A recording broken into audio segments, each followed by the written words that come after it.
Coming up next on Arizona Horizons Journalists Roundtable. This week's primary election is, for the most part, history. We'll talk about the winners, the non-winners, and what lies ahead in the general election campaign. An election recap next on the Journalists Roundtable. Arizona Horizon is made possible by contributions from the Friends of Eight, members of your Arizona PBS station. Thank you. Good evening and welcome to Arizona Horizons Journalists Roundtable. I'm Ted Simons. Joining us tonight, Jeremy Duda of the Arizona Capital-Times, Howard Fisher of Capital Media Services, and Bob Christie of the Associated Press. Tuesday's primary election saw definitive victories in the GOP gubernatorial race and in the Democratic race for Congressional District 7, as well as the elimination of two incumbent state office holders. We will get to all the particulars and focus in a little bit, but in general, Jeremy, any surprises? Not too many. I mean, you look at the office holders who got knocked out, Horn and Huppenthal, who were both besieged, Horn for the past 2.5 years and Huppenthal much more recently, but no less so.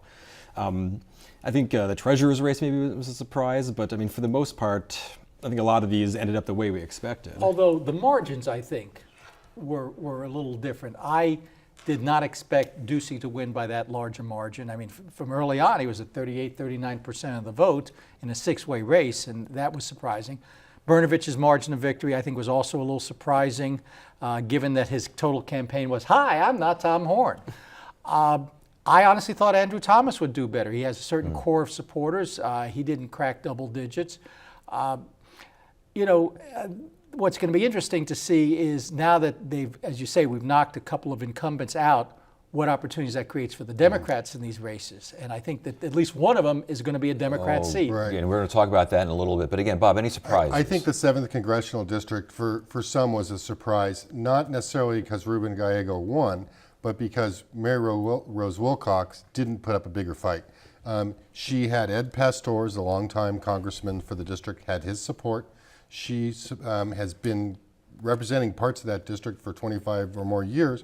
She should have had a good ground game, and she just got beat on the ground. And Ruben Gallego went out and worked that district. The route I take to work every day comes through that district, and right after everyone was in, it was filled with Wilcox signs in front of every house.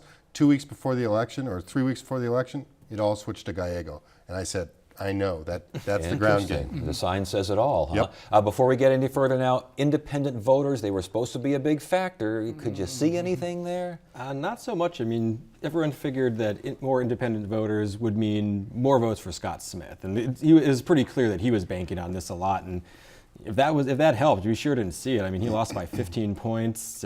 He's had a better showing than Christine Jones, who spent $5.3 million out of her own pocket for a pretty distant third place. But in terms of a lot of the legislative races where there's more of a moderate conservative split, congressional races, we really didn't see anything so far, at least, that would show that independence. And the funny thing is, it is a variant on what we go through every 2 years with the Latino vote. We keep hearing, we've got them registered, now they're going to come out, and we keep waiting and looking, and it hasn't happened. The same thing with the independents.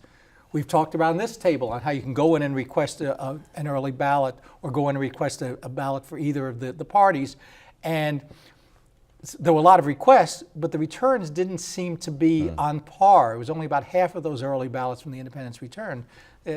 So they said maybe it was just, my God, is this the best we can do? So the Republican fear that independents would mean more moderate candidates from the Republican Party would get more votes, not necessarily founded? Well, we didn't see it in this election, that's for sure. I mean, if you look at the legislative races, they didn't show up there. At least they didn't sway the races away from the more conservative candidates.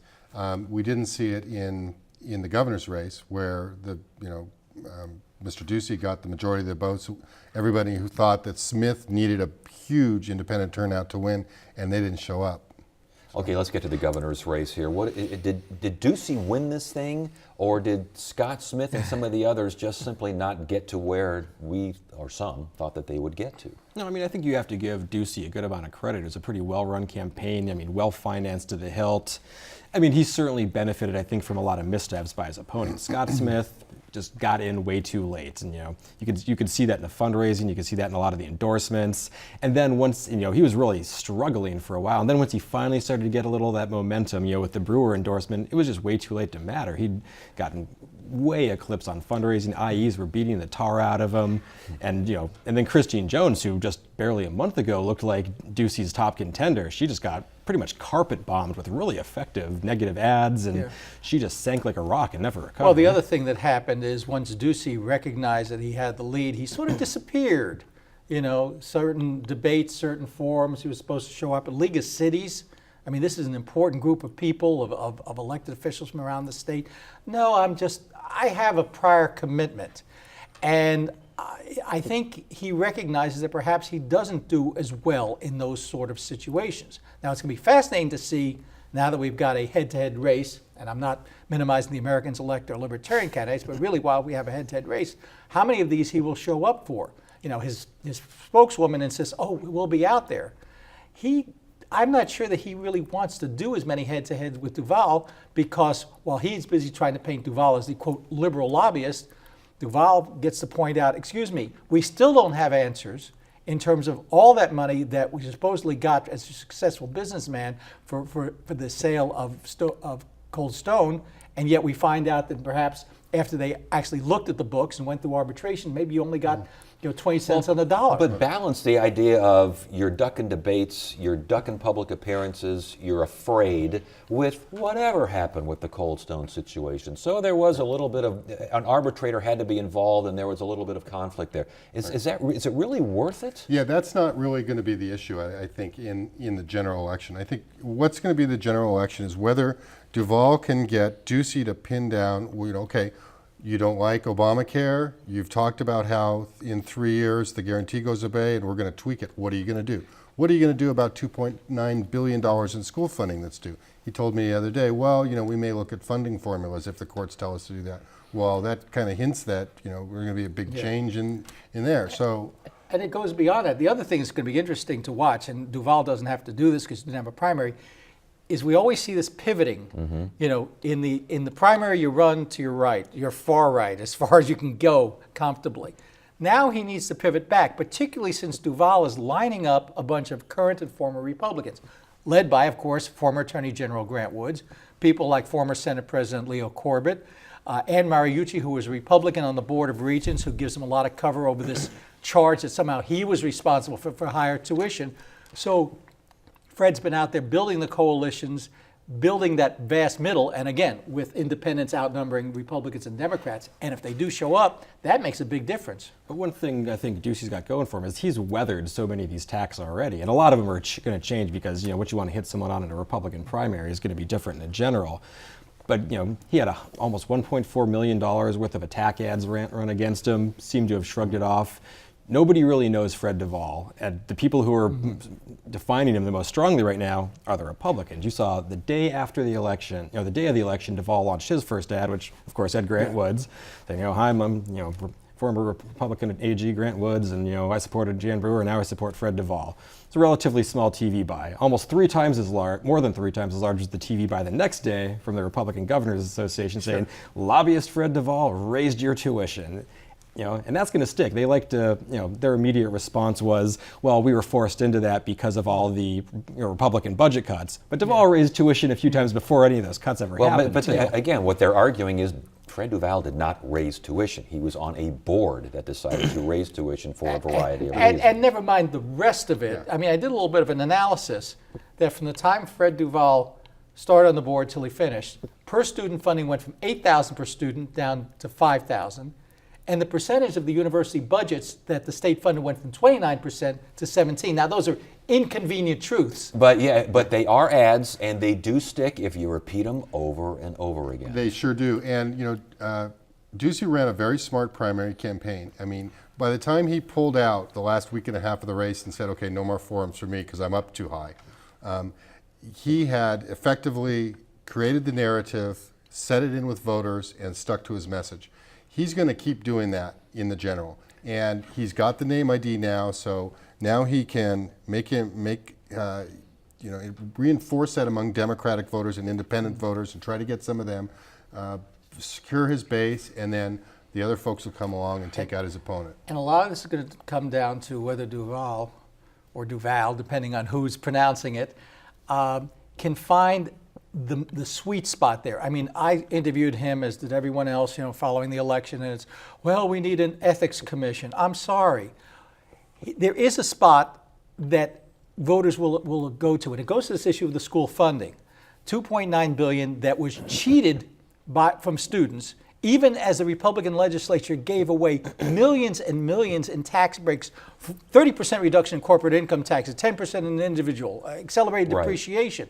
And if Fred can make that an issue, that do you believe in funding our schools? And do you believe that we shouldn't be giving corporate tax breaks, rather than funding the kids? He might find a sweet spot in there. What do we take from this public policy poll? This is a Democratic poll here, but the polling is considered pretty good, usually, in the past, showing basically a horse race with Barry Hess, the Libertarian, pulling a 12%. Are we buying this? Well, I mean, if there's one thing that raises eyebrows in that poll, more than anything, is be that. Barry Hess ran in 2002, 2006, and 2010. If you add up every total, I'm not sure if it gets to 12%. So I don't know that Barry's going to get that high, but the one thing it did show some pretty high negatives for Ducey, which is the downside of taking all these attacks, is he still won, but there's a lot of that negative. There's a lot of question marks. Well, for Duvall is kind of a clean slate. And that's the thing. 60% of those said Fred who, basically, which again can be an opportunity, but it's a variation on what happens with ballot measures. If people aren't sure, they vote no. You don't know somebody, you vote against them. But again, that poll, it's not uncommon. I mean, we just came out of a primary race, so the people engaged in the primary, there was 23% turnout, some horrible turnout, which will, once we get the final numbers, maybe it'll be a little higher. But the people involved in the primary are the real core of each party. The Republicans, and less so on the Democrats, they didn't have a real race. So right after a primary, you would expect to have a pretty flat poll if you did one. I mean, the sample size was pretty small. It's below standards that I can report for the Associated Press because it doesn't meet our polling standards. But it gives you a snapshot, and the snapshot is, okay, nobody's engaged yet. Yeah, at this point, it seems like that poll was Doug Ducey versus Democrat X, because people don't really know much about Duvall. He hasn't been campaigning. A lot of people feel like he would have really benefited from a primary. Yeah. He's going to try and paint Ducey into the extremist right-wing corner and try to reach out for the middle.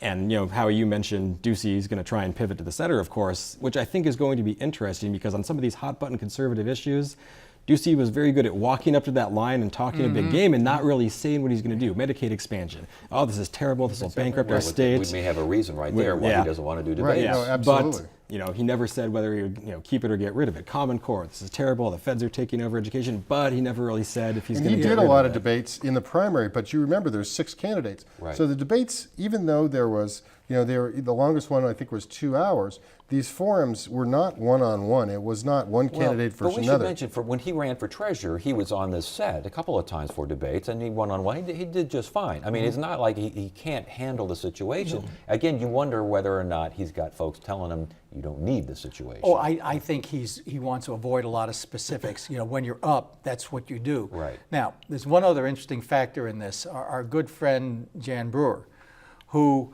up until, I think about 7:01 p.m. on election night, my boy Scott, he's going to do it, even if she wasn't sure.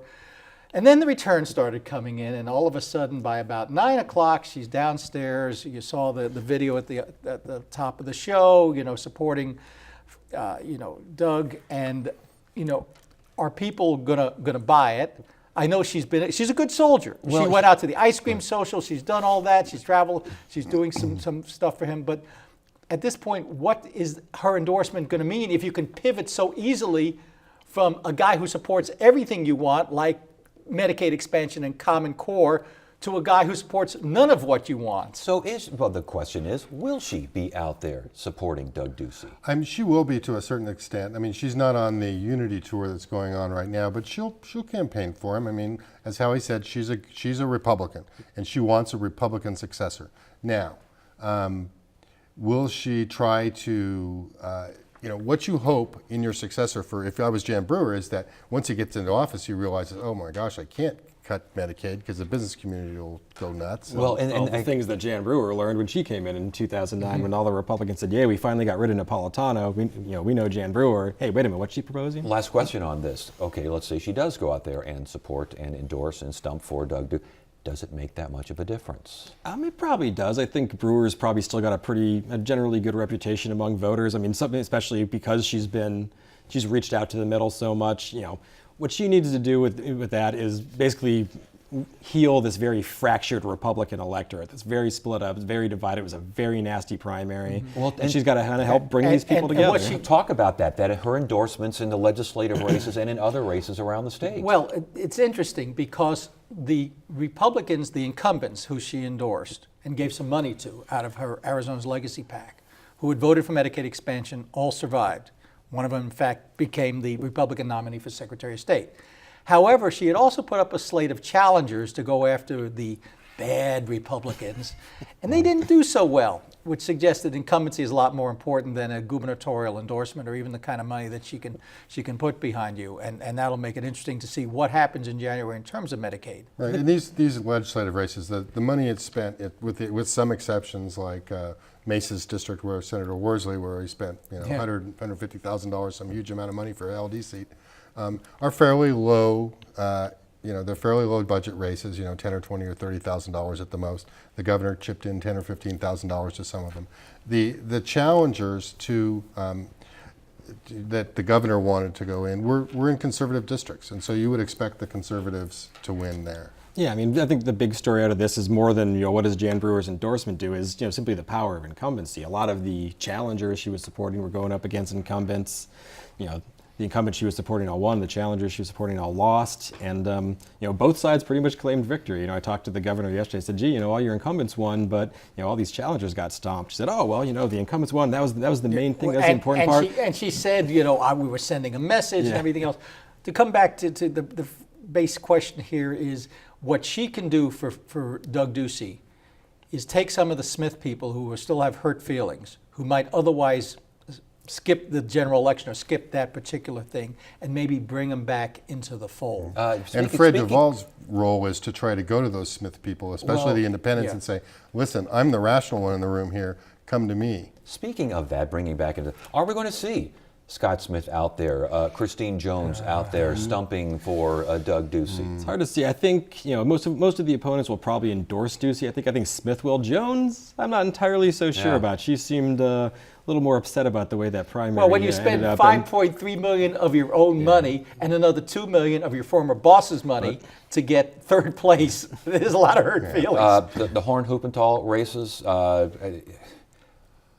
Thoughts on what happened and thoughts on what happens next as far as the general, because Democrats think they got a shot in both of them. Yeah, well, for the AG's race, I mean, this was clearly the worst outcome for the Democrats. They wanted that rematch with Rodolini and Horn just looks so much worse than he did 4 years ago. Now, Brnovich, there's still a lot of hope. I think most Democrats, except for the ones who work for the Duvall campaign, will tell you that is their best chance of winning back one of the statewide offices. It was a clean sweep 4 years ago. They don't want to see that happen again. Rodolini is battle tested. She's got a ton of money. She's a better candidate than she was 4 years ago, but she no longer has this horrendously wounded opponent. She's got Brnovich, who's got a very good record, whose his one problem is that he hasn't raised any money, but that will probably change now that Tom Horn isn't around. The Huppenthal seat, the public instruction seat, I think that of all the top statewide races, that one has the biggest chance of going to a Democrat, and here's why. Diane Douglas is anti-Common Core as it gets. That's her one issue. And the business community and a lot of the moderate Republicans aren't buying that. They aren't buying that the conspiracy theory or what many believe is a conspiracy theory about Common Core. I want to be very careful here. That Common Core is this federal top-down thing. They think it's necessary, especially the business community, the Intels of the world, the Chambers of the world. They think that we really need to raise the bar on education, and this is the way to do it. So David Garcia, who's a moderate Democrat, I think has the best chance of any of these candidates for a statewide office. Here's the problem, though, is that this is such a far down ballot race, though. No one has any money. I was looking at Garcia's campaign finance reports. He just came out of a tough primary, very little money left. Douglas won't have much any either. She's a clean elections candidate, but even if the majority of people might feel that Garcia is the better candidate, which remains to be seen, how is he going to get that message out to people with no money? I think probably 9 out of 10 people are going to vote in this race without really having any idea who either of these people are. They're going to say Republican or Democrat. Well, here's the Republican. other piece. You talk about down ballot. If you look at the way the ballots are, it's the federal races, a couple of the congressional districts that are up, the governor's race, all the legislative race, and then somewhere, if you've managed to get through that, you might find some of these other races. And there is a ballot drop-off. We've seen it over and over in the state. And so you've got to have the people committed enough to find those names. Secretary of State race, Reagan versus Goddard. Couple of just the last names alone get your attention. I mean, can Terry Goddard win this? Well, here's a guy who is the proverbial 3-time loser in terms of wanting to be governor, and so he's pulled back his sights a little bit. I think Terry might have a shot, but Michelle Reagan is, in most things, fairly moderate. She has a few things that might cause folks to think twice. I mean, she did try to go ahead and change some of the election laws, make it harder for folks to collect early ballots and things like that. It's not the bright spot. Terry has the name ID, but again, it's name ID from when he ran for governor in 1990. Right. And then ran again, against But against still, Jan that Brewer. was a statewide race, as Doug Ducey found out really helps you. It does help you. Just running the campaign helps you. And I think that, the same people who ran Ducey's campaign for treasurer ran it this time. And they, and he's become a better campaigner. Terry Goddard, Michelle Reagan, I think that's going to be a straight party election. I don't see it. And that comes back to the point of who finds the That's right. independents, the 1.3 million independents. Sure, but Goddard being in this race, was a boon for Democrats because they said, okay, this is a guy who can peel off those people in the middle in a down ballot race. And I think Reagan kind of negates some of that advantage. Hey, you have the last name Reagan. Hurt Terry's ability to try and peel off independents and Republican women. She's a moderate. She's broadly appealing. She was a pretty good fundraiser in a race where you never really see good fundraising. This is the worst opponent that Goddard could have drawn out of those three. And that's to make things a lot tougher. Yeah, for he was him. hoping for Will Cardin, I think. Yeah. Real quickly, congressional district, what's going on up there? We were surprised that is so close. Well, given the three-way race, it was bound to be a split, and a lot of it's a geographic split. You've got Andy Tobin from the west end of the district, actually just sadly outside the west end of the district. You've got Gary Keeney, who is from the White Mountains, and then you've got Adam Quasman from the southern part of the district. Adam, clearly was going to fall off the bottom at some point.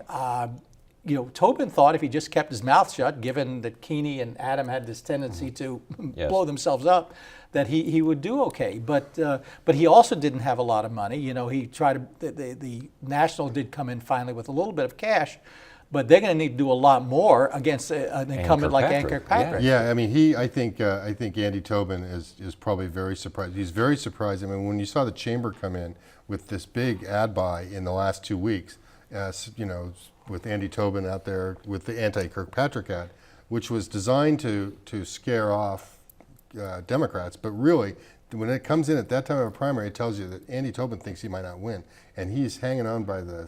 Even now, just a few hundred 366 votes, Yeah. and there's 4,000 or 5,000 ballots left to count that we. Before we get out of here, CD9, Wendy Rogers routs Andrew Walter. That wasn't even close. Does she have a chance against Kirsten Sinema? Probably, I mean, even most Republicans, I think, would tell you no. The Republican Party basically wrote off that seat last summer. Sinema's very strong. She's gone from the resident left-winger of the legislature to blue dog moderate Democrat. She's raised a ton of money. She's a very savvy politician. There's very little chance of her going anywhere that's this year. That's the issue. It's the money. The Republicans are going to use CD1.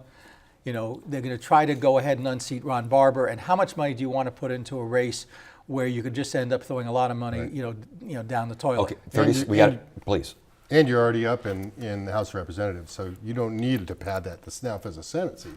We got about They throw 30 money. seconds left here, okay? Will the legislature be more or less conservative next session? I think it'll be a little more conservative, if, depending on how you measure it, including things like abortion and such. What do you think, Bob? A small bit possibly. I think that the moderates are intact. They'll be able to beat back some of the things, but not the abortion things and maybe toward tax cuts. Slightly more. They knocked off a couple of more moderate candidates and got a couple more conservatives in. So a little bit on the margins, not too much, not enough to threaten Medicaid. All right, good stuff, guys. Thanks for being here. We appreciate it. Monday on a special Labor Day edition of Arizona Horizon, we'll talk about the future of jobs in Arizona and across the country, and we will learn more about President Obama's recent executive order barring discrimination against LGBT federal workers. That's Monday on Arizona Horizon. Tuesday, online privacy laws in Europe. Wednesday, we'll hear about a new tax scam of note. Thursday, why humble CEOs could be better for business. And Friday, it's another edition of the Journalists Roundtable. That is it for now. I'm Ted Simons. Thank you so much for joining us. You have a great weekend.